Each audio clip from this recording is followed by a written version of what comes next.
Iran ने कासम सुलेमानी के नाम पर अपनी बैलिस्टिक मिसाइल का नाम रखा है। इसके अलावा ईरान ने आज 2 बड़ी मिसाइलों का कामयाब तजर्बा किया है। ईरान ने 2 तरह की मिसाइलें बनाई है, एक बैलिस्टिक मिसाइल जिसका नाम कासम सुलेमानी और दूसरी मिसाइल जिसका नाम मेहदी रखा है। आज की इस वीडियो में इन मिसाइलों के बारे में बात करेंगे और आपको बताएंगे इन मिसाइलों की रेंज कितनी है, अमेरिका के ठिकाने कितनी आसानी से ईरान हिट कर सकता है। दोस्तों, बहुत सारी डेवलपमेंट आज की इस वीडियो में हम आपके साथ शेयर करेंगे। छोटी सी गुजारिश है कि हमारे YouTube चैनल हसनात टीवी की इस वीडियो को ज्यादा से ज्यादा शेयर कीजिए, चैनल को सब्सक्राइब कीजिए, घंटी के निशान को दबाइए ताकि लेटेस्ट न्यूज आप तक पर वक्त पहुंच पाए। नाजरीन, ईरान ने अपने मरहूम कासम सुलेमानी के नाम पर एक बैलिस्टिक मिसाइल रखी है, उसका कामयाब तजर्बा भी किया है। इसके अलावा ईरान ने एक क्रूज मिसाइल भी बनाई है, उसका नाम मेहदी रखा है। ये वही शख्स जो कासम सुलेमानी के साथ इराक के एयरबेस पर शहीद हुआ था। ईरान ने इन दोनों मरहूम के नाम पर अपनी मिसाइलें बना डाली है और अमेरिका को बता दिया है कि वो कासम सुलेमानी का बदला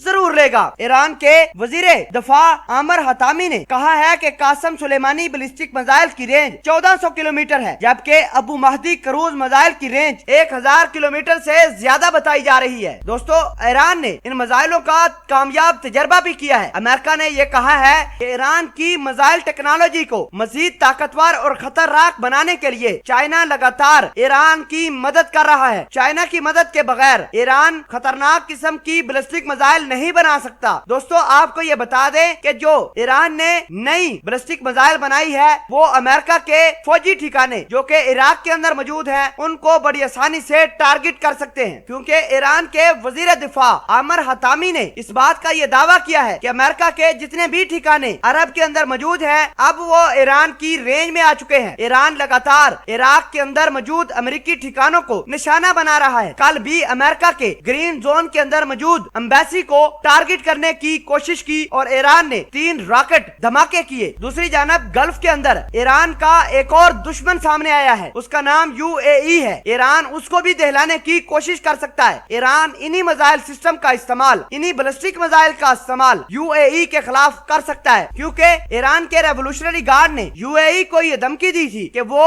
UAE के साफ टारगेट को निशाना बना सकता है। अहम खबर यह भी है कि मोसाद के डायरेक्टर चीफ UAE के अंदर मौजूद है, UAE को स्ट्रैटेजी बनाकर दे रहे हैं और बता ये भी रहे हैं कि ईरान के अग्रेशन को किस तरह कंट्रोल करना है। अगर ईरान हमला करता है तो ईरान को कौन सा जवाब देना है। इतलात ये भी है कि मोसाद के चीफ UAE में बैठकर UAE की डिफेंस मीटिंग को हेड कर रहे हैं। बहरहाल अमेरिका, इजराइल और UAE आजकल ईरान के निशाने पर हैं। ईरान जो नई बैलिस्टिक मिसाइल और क्रूज मिसाइल बनाई है, इतलात ये हैं कि इनका इस्तेमाल या तो इराक के अंदर अमेरिकी ठिकानों पर कर सकता है या फिर UAE के साफ टारगेट को निशाना बना सकता है। दोस्तों, ईरान ने जो अपने military commander general Qasem Soleimani और मलेशिया कमांडर अबू महदी के नाम पर मिसाइलों के जो नाम रखे हैं, इस हवाले से अगर आप कुछ कहना चाहते हैं कमेंट सेक्शन में अपना इज़हार ख्याल जरूर पोस्ट कीजिएगा। जज़ाकल्लाह।